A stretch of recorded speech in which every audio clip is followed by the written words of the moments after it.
Guess what? Today we have a full crew and we have somebody back who has been on medical leave forever. So Aaron, welcome back. He is still dealing with some health issues, but he's here, and that's a really, really good sign because he's been gone a while. And please keep him on your prayer list that he will get the medical help he needs and that he will be back full time one day soon, we hope. You know, there are medical miracles in this world today, just like there are miracles that happen every single day. We've lived it, we've seen it, we've witnessed it. We have also seen some sad times. But today, as the cool temps come through, it was so cold this morning. I was in Jasper pumping gas and I was going, blah, blah, blah, blah, blah, blah. And I thought, what is the temperature? And I looked and it was only 50. But the wind was about 60 miles an hour, so I felt like I was going through a wind tunnel at Hartsfield-Jackson Airport. It was crazy. Today, we're going to talk about warm hearts, and we have some warm hearts in this community. We have a warm heart who left us and went to be with Jesus, but not before. He came right here to ETC, and we got to spend time with Papa Jack Bryson and David and Wally, who had taken him to Washington, D.C. Now let's talk a little bit about taking somebody to Washington, D.C. I want to go. Somebody take me. I've always wanted to go, but I've never been. And now that there's somebody new in the White House, and speaking of somebody new, the Trumpy Bear had to get a different hat because Dwight said, this man has stressed to death.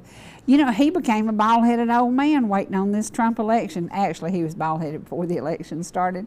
But he has stressed so much over this election, and now he's just running around singing zippity-doo-dah. Happiest man in the whole USA because things are changing. President Trump has got a cabinet in place that he is dumb, just like this, amazing, amazing people. He thought this one out. He didn't just go in there and grab up anybody. He has thought this one out, and it is going to be amazing. Now, would I love to go to the inauguration? You bet I would. Would I go to D.C. in the dead of January? I don't think so. So I'll probably just sit like y'all and watch it on TV. But I am so thankful the air feels better. The mood feels better, the vibes are getting better, and people are really smiling again. So it's a wonderful, wonderful feeling in this great USA of ours. As we look back on the veterans and as we look back on the many wars, there's one war that really played a big part in the area that we served. There's so many men and so many women from the areas that we served who fought in Korea. And Papa Jack Bryson was one of those, and so we're going to share some of his experience and what it was like. And the day he came to visit with us, it took me a while to get him on here. And Joyce kept telling me, she said, don't give up, don't give up. He's beginning to talk about things, don't give up. She gave me so many pictures, so many memories, so many amazing things that we can share because she took the time to document him talking about things. But the day that we finally got him here on the set was really important to us. So we want to share that with y'all. We also want to say happy anniversary to Harbor Ministries. Harbor Ministries, you talk about cool temperatures and warm hearts. They are so full of warm hearts. They are so full of love for the communities that they serve. They are so full of goodness. So go by and tell Denise and Danny, congratulations on another year, another big milestone. They have done so much to help the community of McKaysville. We all know the economic desperation they were in for many years because that community lost so many jobs. But there was always somebody who stepped up to the plate and took a handle on things and made a difference. And Denise and Danny were often those two people. So go by and tell them congratulations. Now we're going to spend some time this morning with Papa Jack, and you're going to get to witness this. This was probably one of my favorite days in television ever, purely because it took us a long, long time to get him here. It took us a long time for him to be able to talk about it. And he couldn't really do it until his boys loaded him up and took him to Washington, D.C. They went to the Tomb of the Unknown Soldier. They went all over the place. And he got to see so many things. Now, one of the things I've encouraged y'all lately to do is go down to the Veterans Cemetery on Highway 20 just outside Canton. Just walk up to the top of the hill and look around, and you think about how many people have been veterans, how many people have given their lives, how many people have chosen to go and to support this United States that we love. And every single day we see somebody else leaving this world.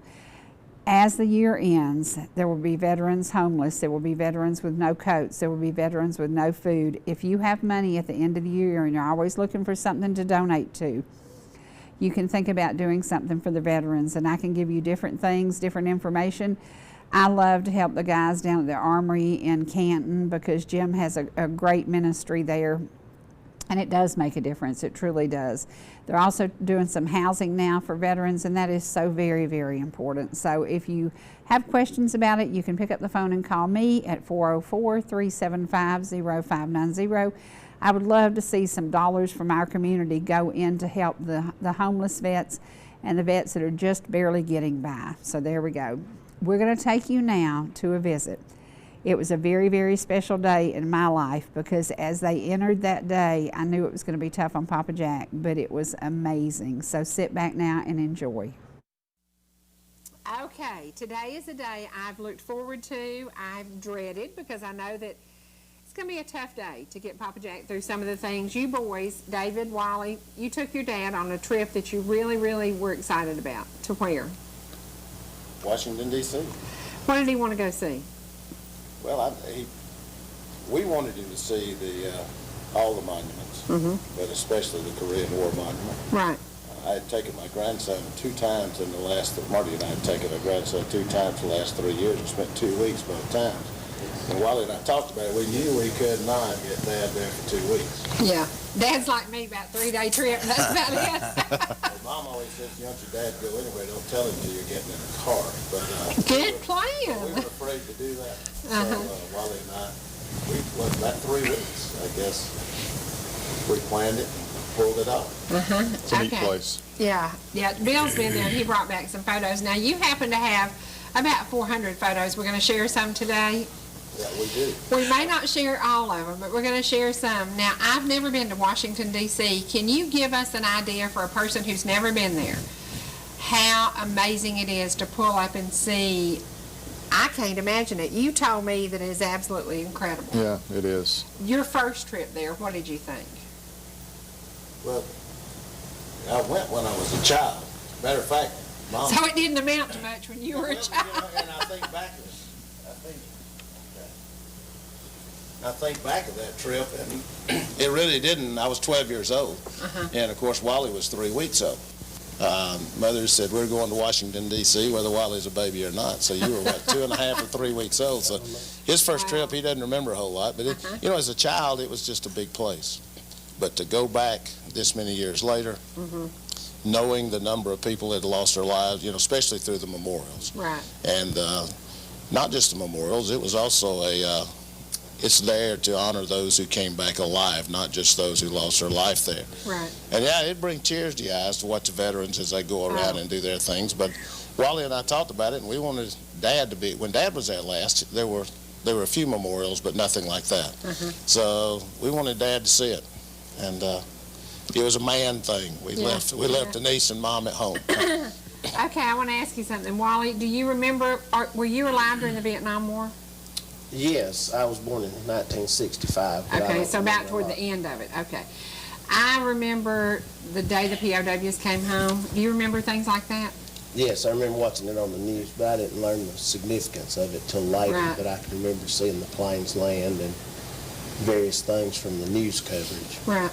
Well, I think television opened children's eyes. My generation didn't have all the coverage that we had, so I didn't know a whole lot about that. But I can remember the 60s, and I can remember Vietnam ending, and I can remember the POWs coming home in the 70s. I can remember those things. Your dad has an amazing memory. He remembers 60 years ago. How old were you, Papa Jack, when you went to Korea? I was 20 years old. At 20 years old, you left the village over in Cartersville, Georgia, where you grew up, tiny I was town? 19 when I joined the Army. Okay. Sworn in November the 1st, 1950. Talk about going from that tiny town to what is the city you went to go to Korea? Where did you fly out of? Didn't fly, caught a boat. A boat? Yes. Where'd you catch a boat in Georgia? Didn't know to go to basic training. I caught a train and went to basic training. Okay. From where I finished my basic training after a 7-day leave, went to California on a troop train and got on the boat, and rest is history. Now, the time from going from here to California on a train took how long? Gosh, I don't know how many days it was. You know, it'd be 3 hours today. If you were a military man today, leaving Fort Rucker and going to Pendleton, is Pendleton in California? Camp Pendleton is a Marine base in Okay. California. 3 hours. 3 hours. It didn't take you 3 hours on a train, did it? Now, it took about, I don't know, it didn't take as long as it did to go from Pier 91 in California to Yokohama, Japan. It took 17 days. It took about half that going west 17 days Yeah. on a boat. on a boat. First time away from home? Yes. Went to Florida in 1947 for the first time out of the state of Georgia, I Wow. guess. I'd been to Alabama before. Had a brother live there. Alabama doesn't count. We know Oh, that. it counts. It counts with me. Some good days in Alabama. Well, you were stationed at Fort Rucker during a When period I of time. when I came back from Korea, I was stationed at Camp Rucker. It was then, and finished my time training troops. You there. went over as a private? Yeah. Is that right? And came back what? Sergeant first class, the old tech sergeant. Does that mean you were a good guy when you were there? Means I was a fine guy. It really does. Yeah. You earned how many stripes? 5. Wow. 5. Wow. Now, I've seen that memorial in Washington that they're talking about, the Korean War That's- Memorial. What did you think about that memorial? Well, it brought back a lot of thoughts and memories, and it looked so real. It's like going back in time. It's kind of an eerie You know, sight to me yeah. because of the guys in the raincoats and the, Oh yeah, those ponchos and all the weapons. I literally inspected every weapon every man had, in that group as we looked at it. Now we saw it in the daylight, and the awesome thing we saw, and of course we walked, I don't know how many miles in 3 days. We walked everywhere in the rain and whatever, but at night it was awesome. It was awesome. You could see so much more of it, and the wall yeah. that we saw there. As Vietnam Memorial had the wall, wasn't it? Yes. Yeah. 59,600 odd names on there. Yeah. The World War II memorial was just an awesome sight. Oh, yeah. What did you think about Yeah. that one? Oh, I thought it was, I remember World War II like it's yesterday. And I can't remember what I had for lunch, and that did amaze me this weekend talking to you. You remembered so many things Yeah. from 60 years ago. Yeah. And you made a statement a couple of times this weekend. You said, well, it's been a long time, but you have an amazing memory of that. Good memories and bad memories both? Both, yeah. Friendships that lasted a lifetime? Yes. Some. Especially now, more of the friendships that I've been involved in were made after I came back from Korea during the war and stationed at Camp Rucker, Alabama. We still visit family in Florida that we've known since 1952, Wow. and it's an amazing journey, really. I thought a lot of times about making a military career. I had good opportunity and for advancement and whatever, but it wasn't conducive to family life. And by the way, speaking of Alabama, David's an Alabama native. He was born Camp Rucker, Alabama. He was. Yeah, he I hadn't was. told everybody in Fannin County that. And When I they tell all tell their them that, Alabama and jokes, they they just take it. laugh, Well, says we thought something was wrong with Well, him. we're glad you came home and did not make a military career, because you made one of the most amazing families in this community. You happen to have a variety of children from a female pastor as your daughter Denise. That's very unusual. You happen to have a young man here who steps up to the plate. And can you cook hash browns? Wally, can you cook a lot of he hash ever? browns? I can, but if it gets down to me cooking, we're in big trouble. You own 3 huddle houses, Chatsworth, Georgia, Cedar Bluff, Alabama, and Rainsville, Alabama? Center, Alabama. Center, yes. Alabama, that's right, yeah. Now, how long and why did you end up in Alabama? We know David was born there and had the sense to get out. Why did you go there and stay? His wife, but his wife is watching this. So I graduated from Georgia Southern in 1987, and David and his college roommate were involved in some pizza places, pickup and delivery, and so David and I decided to open some of those restaurants, and after probably 6 months of looking for locations, we ended up finding a very good location in Rainsville, Alabama, and so I moved over there and met a girl. The rest is history. Yeah. Now, you've got the location in Rainsville is right across from the high school? Yes, Yeah. Plainview High Great School. location. Right, we were looking for something closer to the red light, and I was fortunate enough to work for an old football coach one time that said he'd rather be lucky than good, and we looked for months for a place closer to the red light, and then this lot came up across from the high school out of the blue, and it turned out to be the perfect place for a huddle house. It's across from the Coliseum and baseball and football fields, and the industrial park's behind me, so I was very fortunate to stumble into that, because it was certainly not by our actions or on purpose that we were there, but it worked out, and they built a new road beside us, and so. Didn't hurt your feelings any, did No, it? it was great. It was great. My question is, does mom and dad get to eat for free when they come? They do if I'm there. If I'm not there, they won't leave without paying. They're a little real, on the stubborn side. I They're will real tell you that hard. about both of them. they're real hard to swing This towards old-fashioned that. But if I'm Yeah. there, I can sneak them out. But if I'm not there, they won't divulge their identification, and they pay. So. Now, you do have a very, very close family, and even though you're in Alabama, it's quite often your mom will say, we're going over to see Wally, we're going over to see the kids. Even though you're in Alabama, y'all are still very close, aren't you? We are, and there's probably not usually 2 or 3 weeks goes by that David or some of the family, Denise or mom and dad's there, or we're here, or How long does it take to get from here to Rainsville? before the rock slide, or that. Yeah. If you can go through the Ocoee, it takes about 2 hours and 15 minutes to get from my house to mom and dad's. But now it takes about 3 hours if I come. the What other if way. you go through Resaca that way? Is there a better way? How do you go now since the rock slide? Chattanooga to Dalton to Okay. bypass Chatsworth on the bottom side and come across the mountain into Ellijay. Okay. Well, we want folks to go and see you because you do have an amazing family, and I saw that Saturday night. I was warned when we had dinner with y'all, there were 17, 18 of us. It was a very quiet, very cordial, very, everybody was having conversations with everybody. And your Joyce had said, this will scare you to death when all these Brysons get together. It was wonderful. It was wonderful to see the little kids. Now, is it Tucker, your son? Yes. Who loved the little baby, and he sat there and played with it. Everybody just gets along great. Is it always that way, and has it always been that way? Of course. Absolutely. Actually, it has been pretty good. Yeah.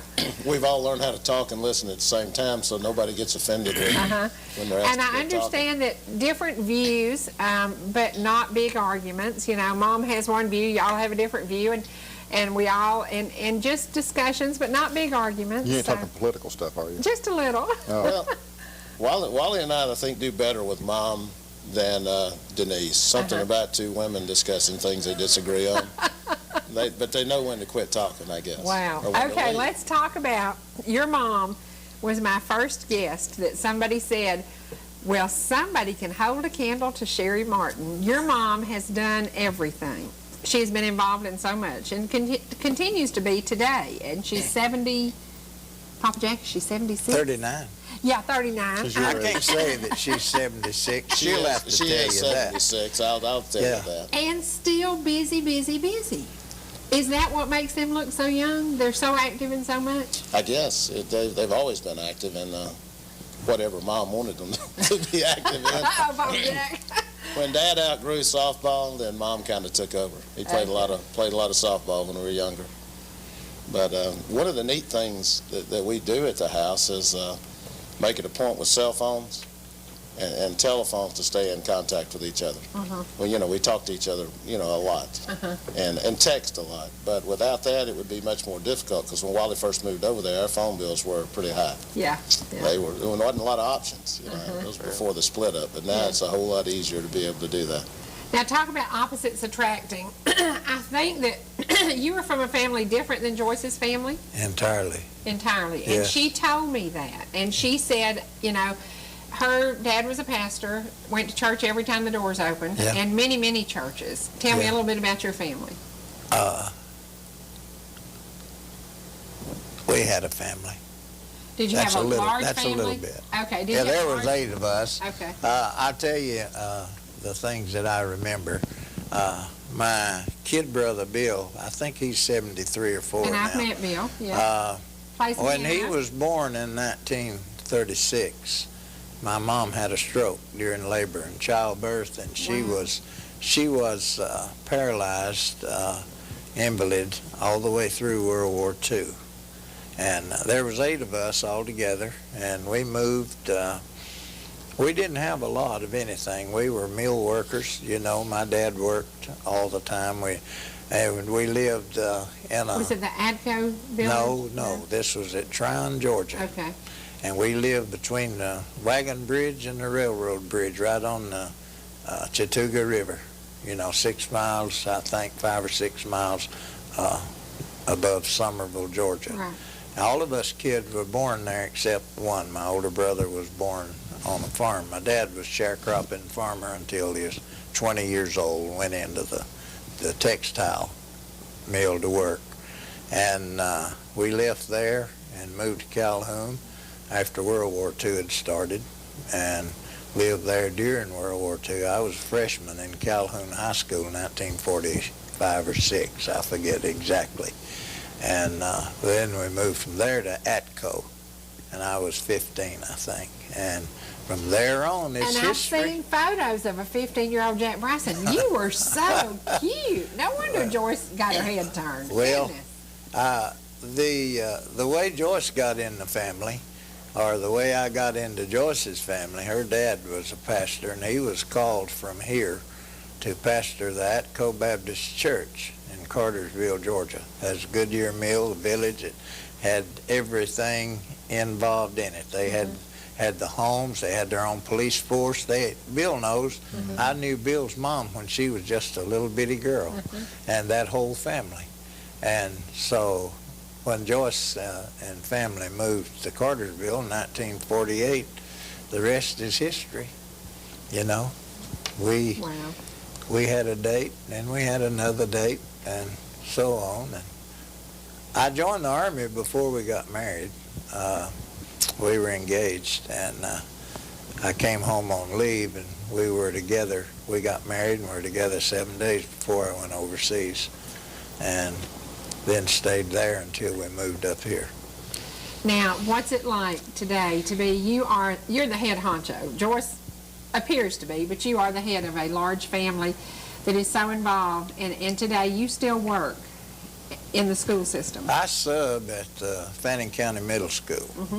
I worked there for 12 years, and I really enjoyed that time. And the kids love you. I really am not acquainted with the kids now like I was when I saw them come and go right on through, my grandchildren and all.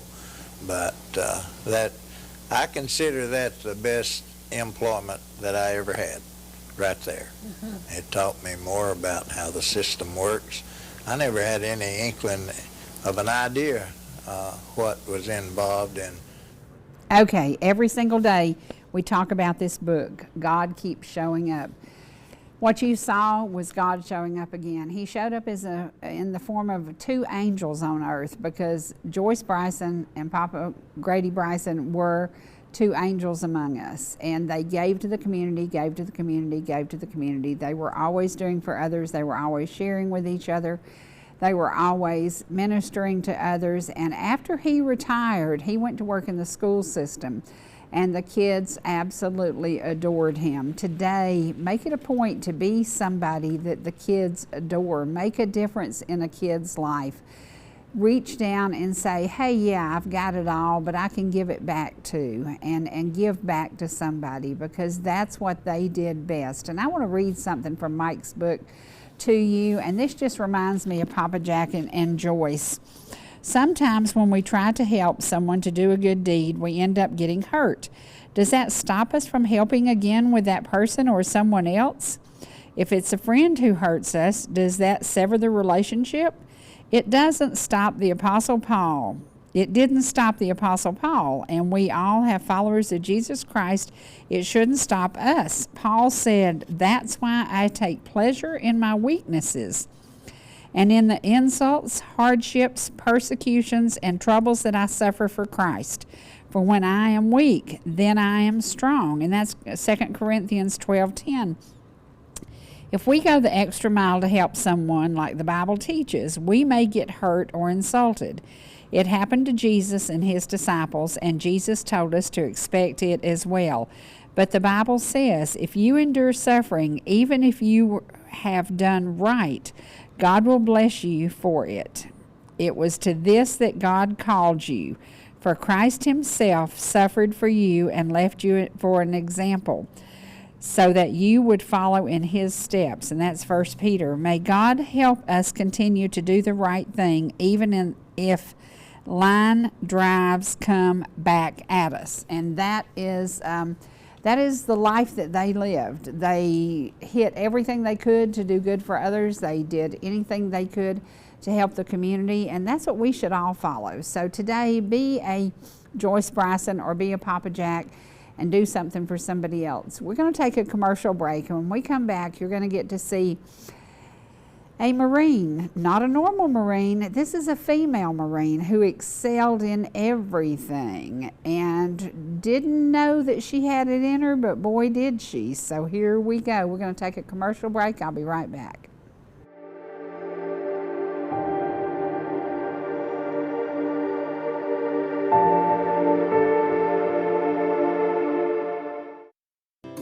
Whether you're in the mood for chicken strips, a delicious burger, our classic banana split, or an upside-down thick blizzard treat, we've got you covered.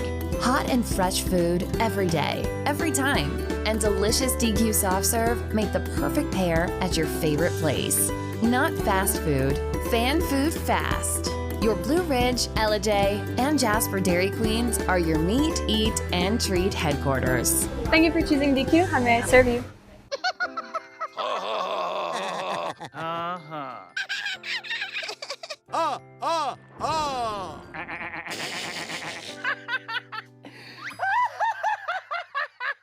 Elmer loves to giggle. Elmer's mommy taught him that laughing can help when you have a big feeling, like when you feel happy. Make sure to celebrate when you're happy and laugh it out. Love your mind. He's loose. He's across the 40 to the 50. It's a foot race to the end zone. Keep it. He's got a little bit of running room. Hops over a defender, picks up the first down. There he goes up the middle. He'll be cut down at the 20. Is into the end zone for a Fannin Rebel score.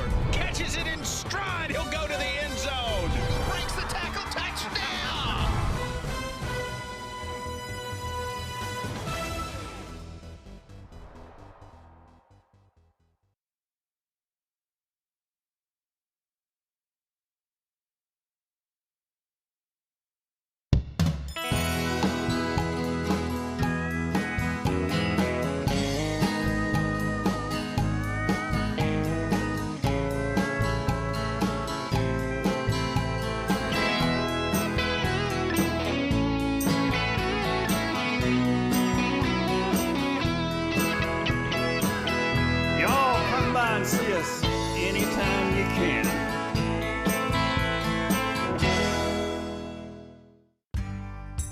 Whether you're swimming in the sea or splashing in the pool, making a masterpiece, or just making memories, writing a great American novel, or writing your term paper that's due tomorrow. Whatever you do in life, Farmers is here to protect it. For all your insurance needs, call Donald Curtis in Blue Ridge.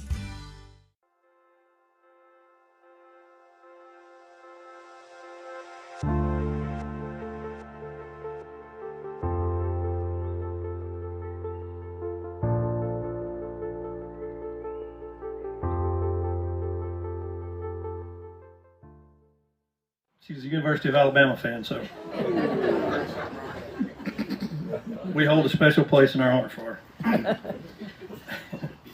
In 1992, Melissa enlisted into the Marine Corps, where she went to Marine Corps Recruit Depot, Camp Lejeune, South Carolina, where she was part of the all-female 4th Battalion, Platoon 4000 Oscar Company, which has since been disbanded. There's integrated training now. So if that tells you how old she might be. But she graduated from Marine Corps boot camp in January of 1993, where she attended the supply school at Camp Johnson, North Carolina.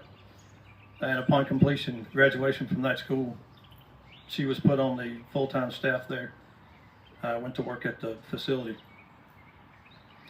That was in 1993 to 1995. Melissa's overseas assignments were Okinawa, Japan, Norway twice, and Marine Corps Base Hawaii. So it's an honor to introduce you to a lady that I think a lot of, and I'm glad she's here to speak to you. Melissa.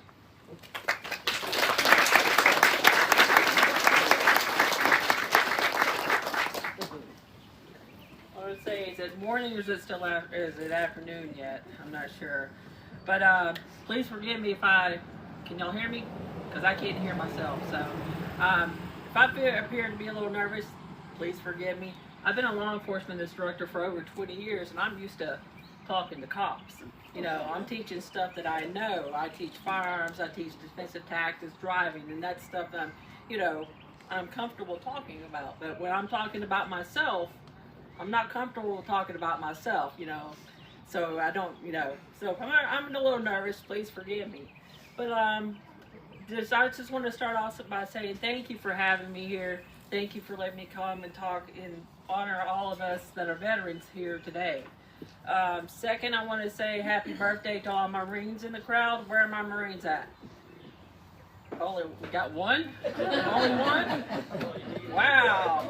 Well, happy birthday, Marine, because the Marine Corps yesterday, November 10th, was celebrating the 249th birthday in the Marine Corps. So, as Scott says, the Marines are a little special group, a little history about the Marines. We were founded in a bar. So, if you want to know that, that's how the Marines got started. But the Marine Corps birthday is kind of a big deal, so ask any Marine, will tell you it's a big deal. I was down at Rally Point last night in Woodstock because the Cherokee County cadets were assisting the restaurant with helping with serving people and taking up trash and everything else, and my son is a cadet, so he got to help serve a lot of Marine veterans last night. As Scott said, my name is Melissa Shaw, and I am a United States Marine. Now, if Scott asked you to hear any stories about me, don't believe a word he says, unless if it's a good story. If he does tell you a story, come ask me and I'll tell you if it's true or not. So, with all kidding aside, Scott's a great guy. I'll admit to that. We have a history, like you said, together. We worked at the sheriff's office together. He was one of my deputies in the training division. And one of his other little buddies, Chris Furman, who's not here, calls some of my gray hair.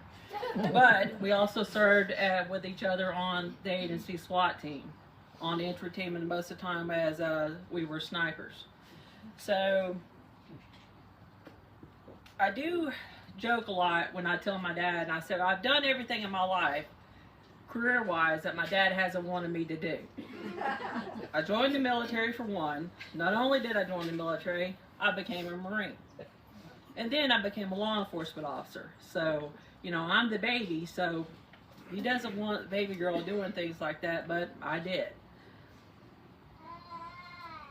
So he didn't believe me when I was in high school that I said I was going to join the Marines. When I joined the Marines, I was old enough to sign the contract for myself. I came home one day and said, hey, guess what I did today? I joined the Marines. You know, growing up, I never thought about joining the military. I was never a girly girl. Some of you may find that a surprise, but the ones who know me know that's, you know, not surprised at all. Growing up, I was a bit of a tomboy. I played basketball, I played soccer. We played war with the boys in the neighborhood. We swam in the creek that we had in our neighborhood catching crawdads. This was up in East Tennessee. But, however, I did participate in ballet, gymnastics, and tap. Usually I displayed a lot of skint knees and a lot of skint elbows when I was doing it, but that was fine. But my decision to join the military happened when I was in high school. I was in the Navy ROTC program throughout all 4 years of high school. That was down in Stockbridge, Georgia, down at Stockbridge High School. Some of the younger crowd that here may know it as Hawkins High School from the Netflix series Stranger Things. That was my high school. The decision to join the military happened between my junior and senior year in high school. I knew that college was not what I exactly wanted to do, so I decided to join the military. There was several factors that helped me decide that. There was a big influence from one of my instructors who was a retired Marine First Sergeant. And then one of my best friends who later became a highly decorated female Marine Major. So I chose the Marines as well because it's one of the hardest branches to get into and actually make it through boot camp. And you know, going through boot camp and becoming a female Marine, you know, Marines are known as what? The few, the proud, the Marines. And a female Marine is a fewer and the prouder. So I decided to do that. So also another reason why was, of course, the uniforms do look better than all the other branches. That's a given, right? And lastly, I chose the Marines because of the proud history and the tradition that the Marines have.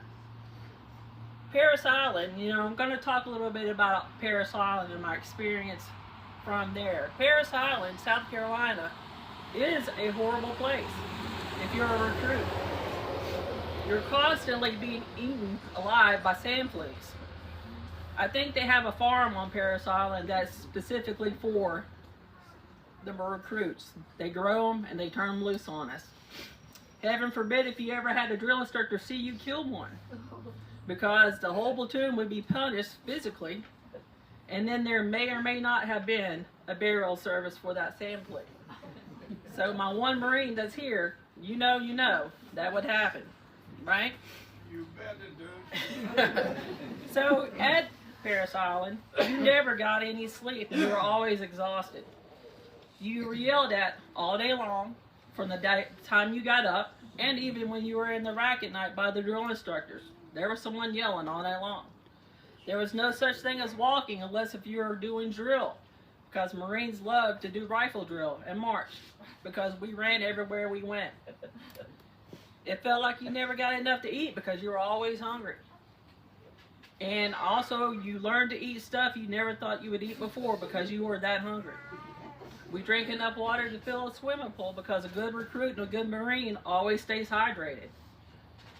Forget about talking about a nice hot shower or going to the bathroom without being screamed at, because when you did both, you got screamed at. One would think stories would deter someone from joining the Marines, but there was a purpose for everything that happened on Parris Island. The drill instructors did all this to mentally and physically break you down to the lowest level. They would tell you to give up, but they would not let you give up. They would push you to the limits to show you that you can do things that you didn't think were possible. All this because the drill instructors must start with a clean slate. They got to get all the stuff you thought you knew out of you to start building you up to become a Marine. Drill instructors go from being the most hated person on the earth to being a mentor in the end. They give recruits the tools and the knowledge to get to the end, to finally become a United States Marine. As Scott said, January 8th, 1993, I earned my title, which is a title no one can take away from me. So, real quick story about one of my drill instructors. So, in general, most platoons had 5 drill instructors. So, you had 4 green belts. Those were the worker bees. Those were the mean drill instructors. Those are the ones that did all the hard work. And then you had the black belt, the senior drill instructor. That was more of the mother figure. That was the calm in the storm. But she was the one you never really wanted to really make mad. We did that a few times, and we paid for it dearly. So I was in Hawaii 6 years after leaving Parris Island, and I was a corporal. I'm walking down a sidewalk, and I see a lady, a female Marine, down the sidewalk, and I knew exactly who she was when I saw her. There's something about your drill instructors, no matter what branch of service you in, that you will never forget. You will know them whenever you see them. So we were walking down the sidewalk towards each other, you know, and I'm looking straight ahead because I'm trying not to look. You know, you're doing the look, but you're not looking. And she's looking at me. As we're getting closer, she stops at me. And of course I stop. She turns to me. And of course I turn to her. And she says, "I know you." And I think I was standing at attention. And I said, "Yes, ma'am." Well, at this time, she was a gunnery sergeant. You don't call a female or a male gunnery sergeant ma'am or sir, unless if they were a drill instructor. And she looks at me and she said, "You were in my first platoon as a senior drill instructor, were you not?" And of course I said, "Yes, ma'am." And I think I'm sweating at this point. I'm about to pass out. And all she said was, "It's great to see you." And so I think I almost passed out at that point. We parted ways. And she just kind of laughed as she walked off. You know, I didn't react that way out of fear of her. Or maybe it was just a little bit of fear. But because I respected her that much. You know, that few 3 months we had together, what she taught us as we were learning to become Marines. So the funny thing is, as bad as Parris Island was, or when I was missing my family overseas, I would do it all over again. And all of you veterans out here probably would say the same thing, right? I would not trade my experiences, the knowledge I gained, or the lifelong friendships I made. I still talk to people from 1992, from then, from overseas. The Marines just don't teach you how to be a member of the world's finest fighting force. They teach you things like teamwork, leadership. They teach you you can do anything you put your mind to because you are a Marine. The Marines don't give up, right? So the Marine Corps, like I said, has a lot of history, a lot of, a lot of things that we're proud of. And there's a lot of values that the Marines live by. And there's 3 core values that I'm going to talk to you about. That's honor, courage, and commitment. These core values are ingrained in you from day one. When you're at Parris Island, everywhere you go, there are some sort of sign or note card or picture on the wall. I mean, everywhere you look, on the ceiling, on the floor, on the walls, there's knowledge that you're gaining because you recite these and read these everywhere you go. And so you're ingrained these core values. Like I said, honor, courage, commitment. Honor guides one to exemplify the ultimate in ethical and moral behavior. Never lie, never cheat, never steal. Honor compels one to act responsible and to hold themselves and others accountable for their actions at all times. Courage is the mental, moral, and physical strength ingrained into a person. It carries one through challenges and aids in overcoming fear. It is the inner strength and enables one to do what is right at all times when no one is looking. Commitment is a spirit and of determination and dedication found in a person. It leads to the highest order of discipline in individuals. It inspires the unrelenting determination to achieve victory in every situation. Another value the Marines taught me was service above self. I was willing to put others ahead of myself then, and I still live that by today. All these values help guide me through my life personally and professionally. I'm a wife, a mother, a sister, a daughter, and a Cherokee Sheriff's Office lieutenant. If I had not lived by these values after I left the Marine Corps, I had not only failed myself, but my family, my co-workers, and the people I serve in Cherokee County.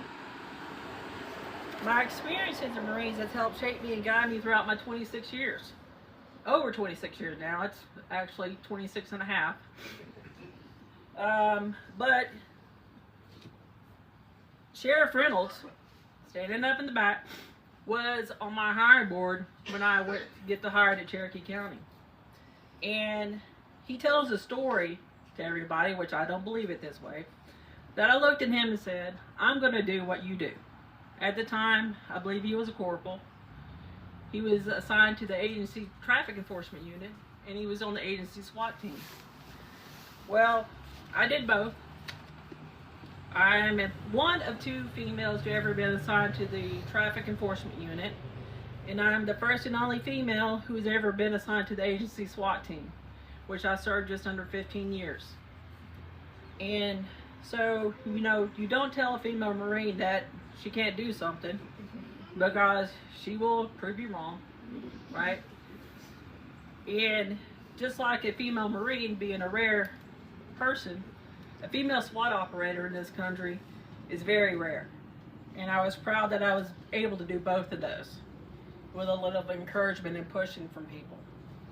Now, you know, there's all the jokes about Marines. You guys hear these.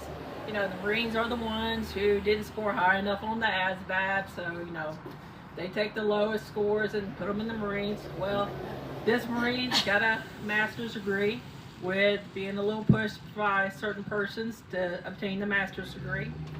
And you always hear that, you know, Marines like to eat crayons. You don't know where that comes from, but red is my favorite flavor. I mean, my color, you can tell, right? But one thing Marines don't joke about is the dedication we have to each other. You hear Marines saying all the time, Semper Fi, Semper Fidelis. It's a Latin phrase that means always faithful, always loyal. This motto signifies the dedication the Marines have to themselves, their country, their Corps. And it's just a way of life. So I want to say Semper Fi to all my fellow Marines. My one right there, Semper Fi. Once again, happy birthday, right? Thank you guys for having me here. And happy Veterans Day to all you veterans here. I hope you all have a blessed day. May God bless this country and all of you. Guess what you get now? You get some Dwight Sanford music. Mr. Ellijay. He is, I swear, the man is, he's been busy in the studio. He's got one big project almost ready. He's got a bunch ready for y'all. And he took the day off yesterday, and he said, I just walked around the top lot and enjoyed the day. He's very, very happy with the election results, and he said, I'm getting ready to be human again. I'm really happy about that because he was stressing pretty bad. We're going to take you back to one of my favorite days when he just said, here you go, here's this song, and I loved it. I hope you will too.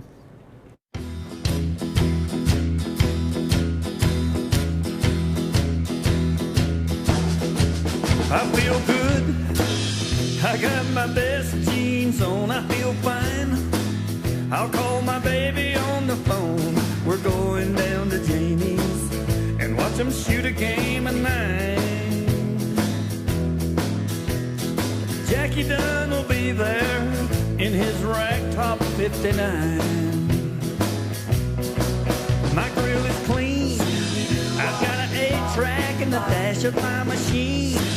And I know every single line. Yeah, Susie's got her dress on, hanging high above her knees. And when she smiles for the Nikon, you know it's such a sight to see.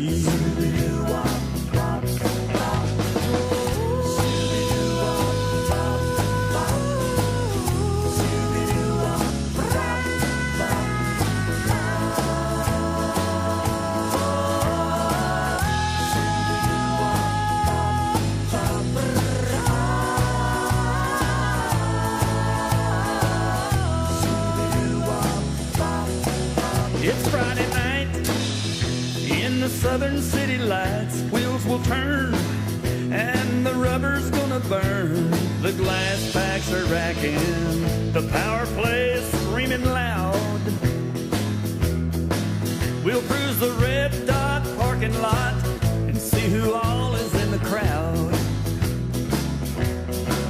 'Cause I feel good, I got my best jeans on, it's all fine. I'll call my baby on the phone. We're going down to Jamie's and watch him shoot a game of 9. Jackie Dunn will be there, and you better not step out of line.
Traveling down a lonely highway, I knew not where the road would end.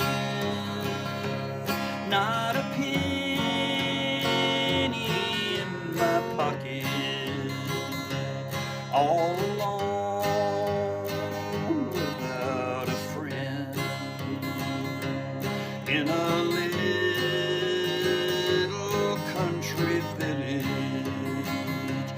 I saw a man there who was blind, and as I helped him across the highway, oh Lord, I see his burdens are greater than mine. I can see the light of day, I need not feel my way. Yes, the burden are greater than mine. Then by chance I passed a graveyard. I saw a young man kneeling there. In his hands there were some roses. On his lips there was a prayer.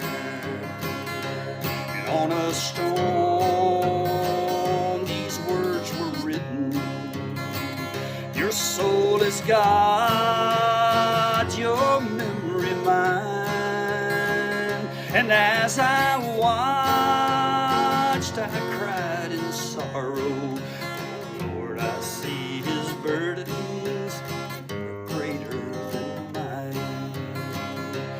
I can see the light of day, I need not build my way. Yes, thy burdens are greater than mine. You know what? If we could write, this is a cookbook. This is one of several I did. If we could write a book about life and what does it take to make you happy, what is the recipe for happiness in life? Maybe it's being good to people. Maybe it's doing something for somebody expecting nothing in return. Maybe it's achieving your goals in the workplace. Maybe it's just seeing your child wake up in the morning with a smile on their face. You know, the recipe for happiness is truly inside our hearts. And if you do the things that you should for others, then I think we're always going to be blessed. And as we approach the Thanksgiving season, I have to tell you how blessed I am to have been able to spend time with you over these many, many years. I get messages from y'all and you tell me you're going through some of the same things that I've gone through. You've lost a child, you've lost a husband, you're dealing with the depression. And depression is real. So today, instead of letting things get to you, I want you to get out a cookbook. And I want you to choose a recipe in the cookbook you've never done. I'm going to make one that I've never done, and it's Swedish meatballs. This is a recipe from an elderly lady who gave it to her, I think this was her great-grandson that shared it with me, and I tasted it the day he made it, and it was fabulous. And I just said, maybe the recipe for something is trying something different. So I'm going to try something different, and I'm going to make these Swedish meatballs. I'll tell you how they come out. You know, we don't know how life's going to come out, but we know who does know. And so if we keep our focus on what's right, what's good, what are you doing for others, I think that life usually turns out okay. There'll be some bumps along the roads, there'll be some tragedy, some trauma, some terrible things happening.